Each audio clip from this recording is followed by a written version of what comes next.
आरूही और जादुई फूल। बहुत समय पहले की बात है, एक सुंदर राज्य था, मधुपुर।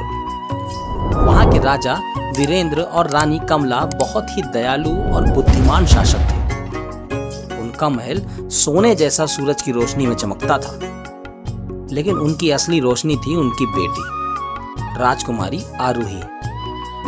आरूही कोई आम राजकुमारी नहीं थी। उसे हीरे जवाहरात या राजसी ठाट से ज्यादा खुशी मिलती थी फूलों से।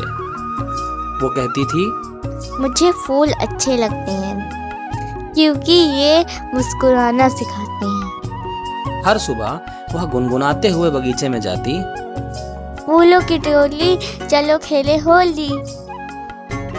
वो हर फूलों से बात करती हुई चलती।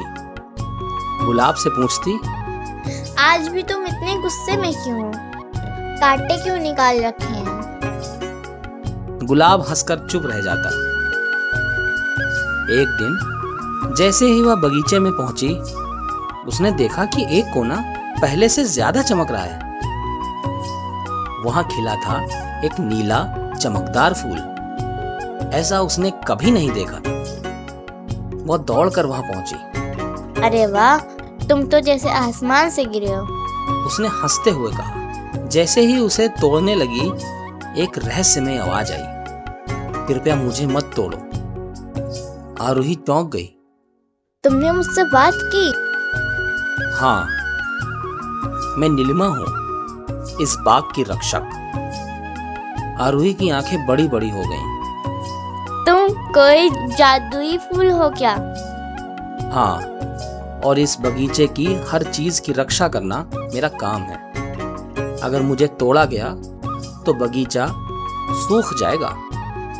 आरूही घबरा गई। माफ करना, मुझे नहीं पता था। मैं बस तुम्हें अपने बालों में लगाना चाहती थी। नीलिमा मुस्कुराई। अगर तुम सच में फूलों से प्यार करती हो तो उन्हें जीने दो, उन्हें तोड़ो मत। तोड़ने से आज नहीं तो कल वह मुरझा जाएंगे। फूलों में भी जान होती है। आरूही को सब बात समझ में आ गई। उस दिन के बाद आरूही बदल गई। उसने फूल तोड़ना बंद कर दिया और उनसे बातें करने लगी। कुछ दिनों बाद पड़ोसी राज्य का एक लालची राजा, राजा बलबीर, मधुपुर के बगीचे की जादुई खुशबू के बारे में सुनकर वहां आ गया और बोला, मैं इस फूल को अपने महल में चाहता हूं। इसे तोड़ो और मेरे रथ में रखो। राजा वीरेन ने मना कर दिया। यह बगीचा मेरी बेटी का है, इसे हाथ भी न लगाना। बलबीर ने धमकी दी, अगर फूल नहीं मिलेगा तो युद्ध होगा।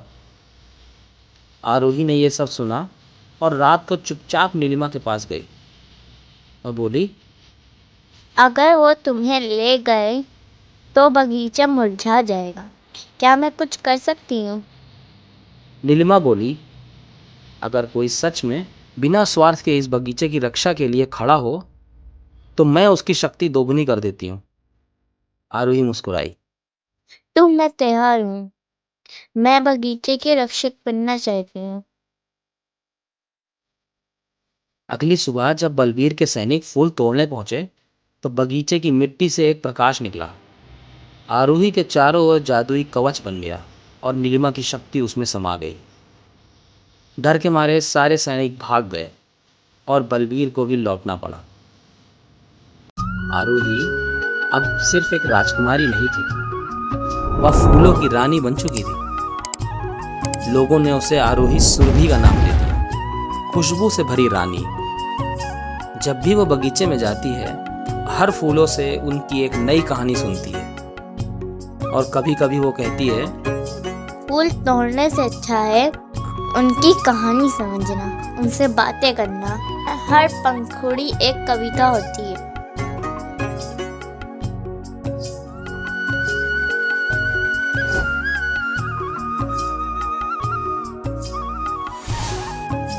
अगर मेरी कहानी आप सबको अच्छी लगे, आपके दिल को छू जाए या कुछ सिखाए तो सब्सक्राइब करना ना भूलें। आपका एक सब्सक्राइब मुझे बहुत खुशी देगा। और कमेंट में ये ज़रूर बताएं कि किस टॉपिक पे कहानी चाहिए। मैं कोशिश करूँगा इंशाल्लाह लिख सकूँ। शुक्रिया आप सबका।